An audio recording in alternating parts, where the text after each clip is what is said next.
that victory in the conference home opener would give the Red Raiders their first win in Big 12 play. Thanks so much for joining us today on Double T Insider. I'm Taylor Peters alongside Robert Giovanetti. So much to get to in that victory over Oklahoma State. The defense was great. The offense was great. Jet Duffy had a really sensational breakout performance. Congratulations to Matt Wells and his staff for their first ever Big 12 win, and I know that was big for them, and they felt the weight off their shoulders a little bit after the victory. But you mentioned Jet. I was impressed with Jet all week. Was impressed with him in practice. Was impressed with the way he dealt with the media before. That's not a guy who's had a lot of experience at that.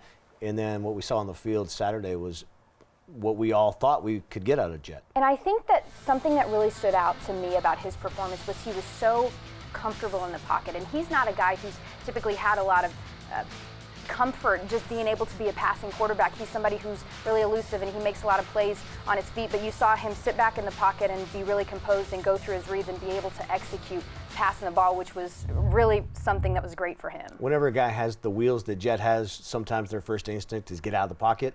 You're right, he stayed back there, he did all his check downs.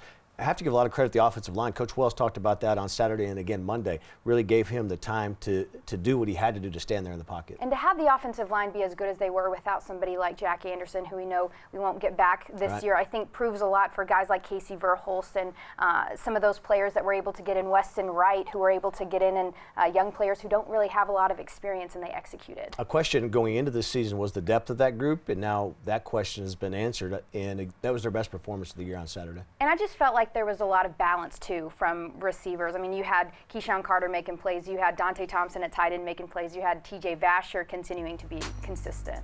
And that's what we didn't see against Oklahoma was a lot of options. The receivers weren't able to get open. Guys weren't able to make plays. That was complete opposite against Oklahoma State. TJ is going to make those highlight reel catches every game, but you're right. He had some other guys to help him out. It's making the routine plays consistently, and that's definitely what we were able to see at the receiver position. And that's the key to this offense. And when you talk about being able to execute when you need to, I mean, they're late. We just saw a lot of composure really from everybody on this team, and that was led, of course, by Jet, but you saw the receivers and Dante Thompson at tight end really able to execute their late. I was very interested after Oklahoma State had closed it and then got the onside kick and scored, and then the Red Raiders needed a drive, needed to chew up some time. Would Coach Yost maybe be a little more conservative, try to keep it on the ground? But it showed the confidence he had in Jet, that he still ran some plays where Jet had to put the ball in the air. All day long, the screen pass was there, I think taking advantage of the Oklahoma State pass rush, that the Red Raiders were able to catch them off guard. Just really a pretty complete offensive performance. And they were able to throw the ball as well as they were because they could set it up with the run. And you see SaRodorick Thompson and Tajon Henry and Armand Shine. Really, when you talk about balance, the three of them provided just enough opportunity for this team to be able to have a well-rounded offensive performance. And I love how all three of those guys give you a completely different look back there in the backfield. And again, Coach Yost able to take advantage of that with his play calling. We talked about how sensational this offensive performance was, and we'll talk even more defense coming up next on Double T Insider as we're joined by defensive coordinator Keith Patterson. We'll be right back.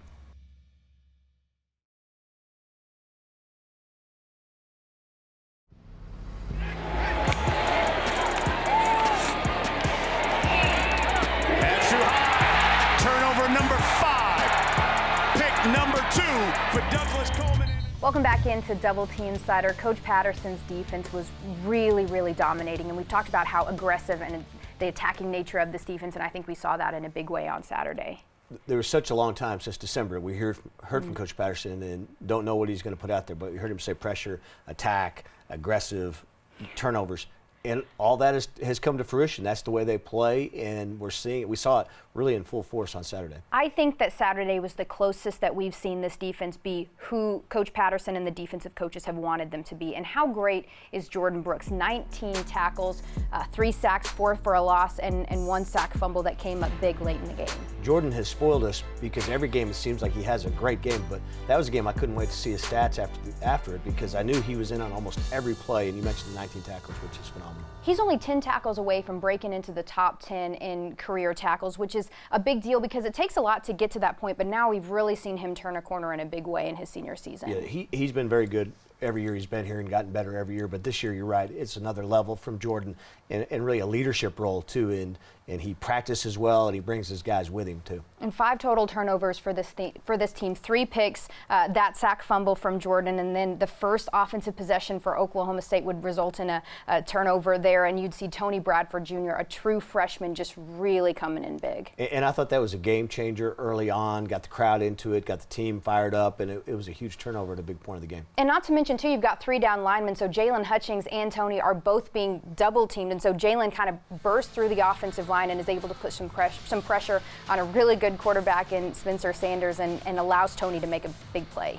That was the key to that game, being able to put pressure on the Oklahoma State quarterback and make him make mistakes. I think a lot of the things maybe Oklahoma State thought they could do to Jet, it was reversed, and Tech was able to do that. And what about Douglas Coleman? Now leads the country in interceptions with 5, and 2 of them came in Saturday's game. He's got a great knack of being around the ball. He's just right there around the ball at all times and been able to take advantage of it. You mentioned leads the league and leads the country in interceptions. So Doug's paying off big for his hard work through the offseason. Another big interception would come from DeMarcus Fields, somebody who's really come a long way since the spring. There's no doubt. DeMarcus is a guy that I think looking at it, you're saying, how's he going to fit in? But he has really adjusted and adapted very well. And he's just become who the coaches have needed him to be, which is something that's really hard to do, but he's kind of taken that in stride. These players all talk about how demanding these coaches are, and that's a good thing when you're talking about this coaching staff. And they've demanded a lot out of him, and they're seeing it come to play now. I had a chance to sit down with defensive coordinator Keith Patterson to break down 3 of those 5 turnovers from Saturday. Take a look.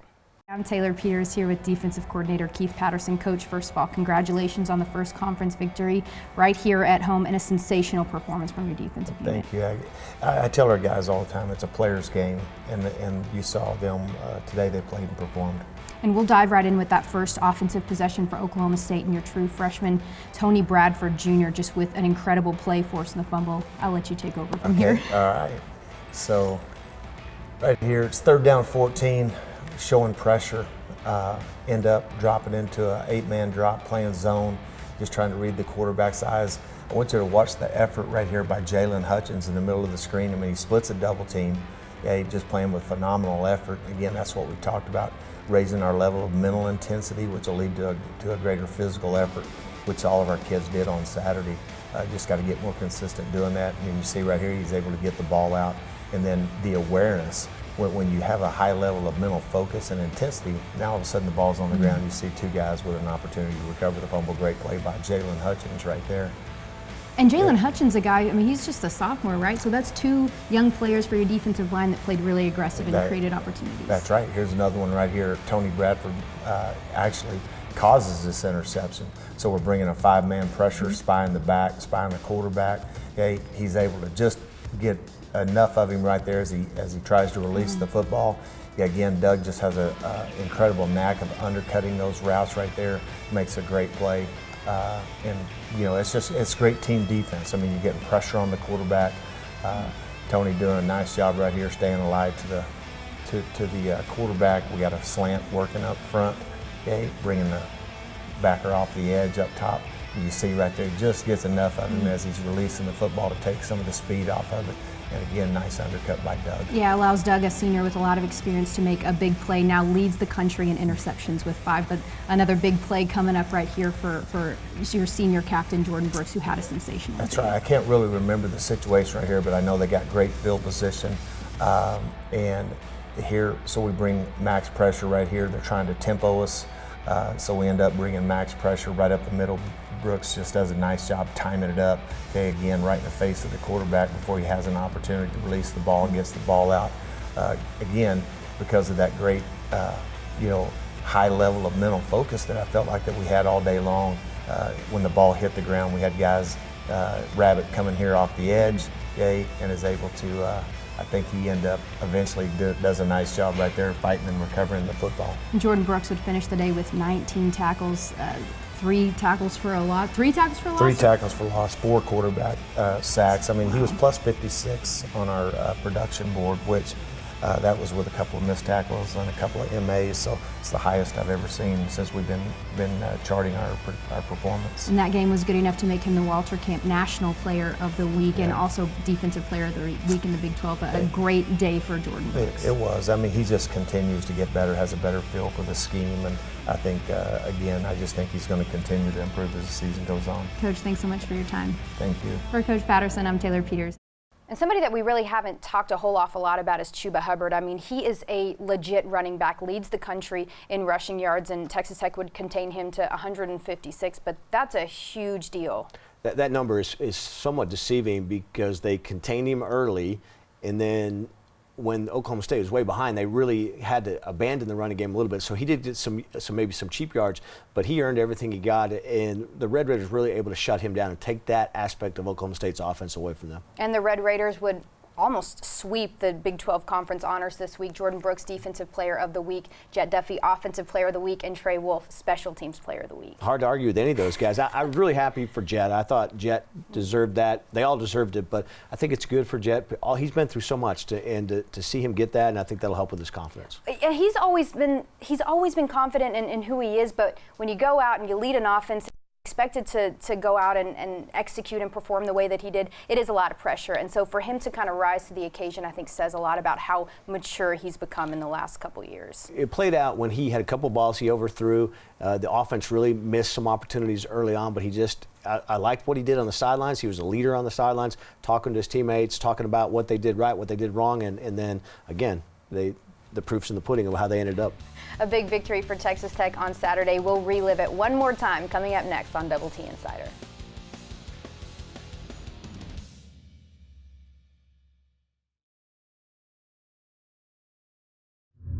Welcome back into Double T Insider. Red Raider fans got a real show on Saturday, and Coach Wells told his team in the locker room afterwards, it is so important for us to celebrate these wins because it's hard to win in this league. So when you do, you have to really savor it.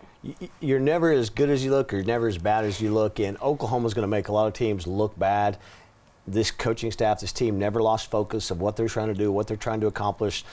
A game like Oklahoma can get away from you, and shows a lot of resiliency to do what they did on Saturday. And you had talked about how good Jet looked during practice this past week, and I think that's something we have to mention too is I heard it was one of the best weeks of practice that they've had all year. So to be able to come out and prepare the way that they did after a loss like Oklahoma shows a lot of mental toughness. It's a testament to the coaching staff. They got blinders on. They're not listening to any outside noise. They know what they have to do. They know the road they have to take, and they just shut all that out and do what they have to do on the field. Celebrate for 24 hours, then turn around and get ready for their next conference game. But let's take one more look at that victory over Oklahoma State.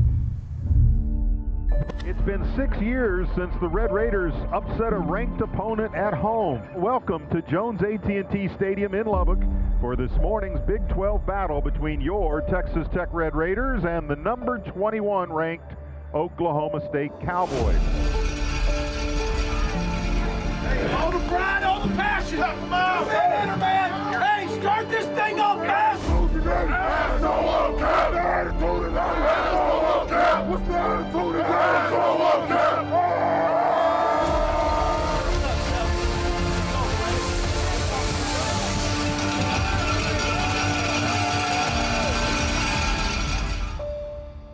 Sanders goes back, a fumble on the play. He's hit in the backfield and fumbles, and the Red Raiders have recovered. Turnover. Texas Tech's got it. And Brooks was there to slow him, and then Mbanassor from behind knocks him down for the sack. How about this Tech defense? And he's going to run. He's at the 15, 10, 5, gets hit at the 3, keeps his feet, touchdown Red Raiders.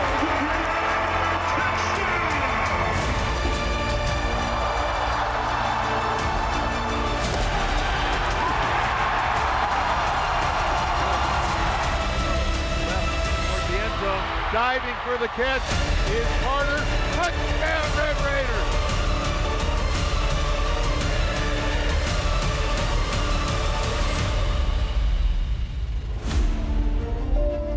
And the Red Raiders will walk away with a 45-35 victory over Oklahoma State.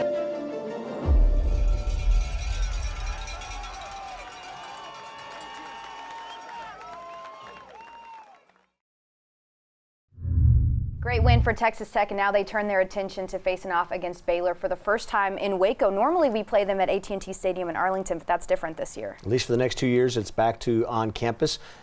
New city for these guys to go to, a new stadium. First time any of us will see the new stadium there in Waco. The Red Raiders will face off against Baylor in Waco at 3 o'clock on Saturday. Still to come on Double T Insider, we're joined here on set by Red Raider soccer coach Tom Stone celebrating his 150th win.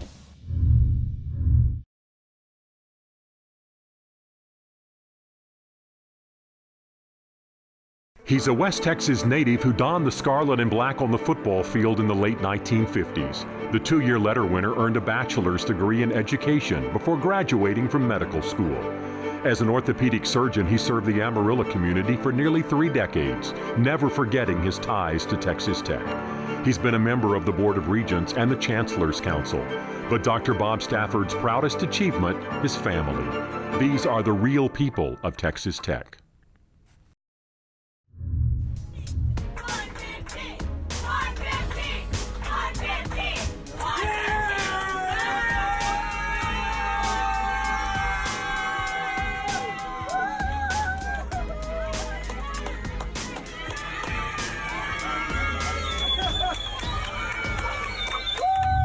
Welcome back into Double T Insider. I'm Taylor Peters, excited to be joined here on set by head coach Tom Stone of the number 14 ranked Red Raider soccer team. Coach, first of all, that's the highest ranking this team has had since 2014. Congratulations. And also congratulations on your 150th win. A big weekend for this group. Yep, it's been fun so far. Obviously, we don't pay much attention to the popular poll. It's a great recognition, I think, from your peers, but you get hung up on it, and next thing you know, you're thinking about someone telling you that you're good when you've got a ton of work to do. So we appreciate it, but, you know, we're staying focused. And this team would make you sweat a little bit, too. And a double overtime victory on the road against a good Iowa State team. And the golden goal would come from a redshirt freshman, Sierra Jones. What did you see from that play? It was a great moment in our season so far. You know, we were on the road. We know how tough they are. It's a really difficult place to get points. But as the clock's winding down, we're under 5 minutes, there was just no quit in our team. They weren't satisfied with one. They knew, based on our schedule, I mean, with West Virginia and Kansas coming up, there's no way we can not leave there with 3 points. That's the way we acted all week. That's the way the players, I think, acted in that moment. And Sierra was on the field maybe a minute of the whole game and found the quality to put one in the far post when we most needed it. So we were happy for her, obviously, and the team was elated to get out of there with a win. And a really tough weekend ahead as you go on the road and face off against West Virginia and then turn around and face a top 25 team in Kansas at home. What do you need to see from your group this weekend? First of all, they're both top 25 teams. Like, don't let this whole thing with West Virginia fool you. The faces and the names have changed, but they're just as good as they've been. They're just growing into their own instead of starting the season, I think, so dominant. So playing there's tough, but you know, we have to be ready for them. They're ready for us, I'm sure, and it's going to be a great Thursday night game. And across the league, all the games are huge. And then we have to come home and play Kansas, who we've had good success with here. But this team and last year's team were 2 of the best Kansas teams I think I've seen. And it's going to be very difficult out when they come to town on Sunday. And you can watch that game on Sunday on Fox Sports Southwest at 1 o'clock first touch. Coach, good luck on both games this weekend. Thank you. Stay with us. We'll be right back on Double T Insider.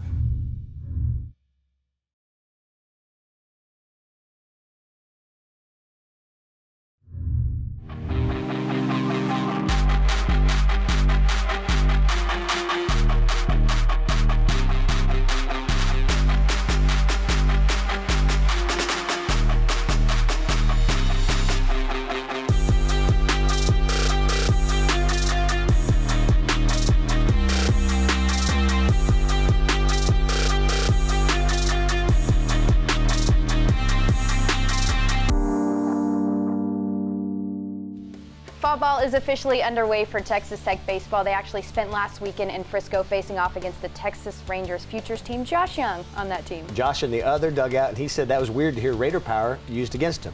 Coming up this week, though, Red Raider football will face off against Baylor as they move on in Big 12 play. Kickoff at 3 o'clock in Waco. And a big match for Tom Stone and his Red Raider soccer team, 1 o'clock. Sunday at John Walker Soccer Complex. They'll host number 17 ranked Kansas. That game will be seen on Fox Sports Southwest. That's all of our time for now. Thanks so much for joining us today on Double T Insider. For Robert Giovanetti, I'm Taylor Peters.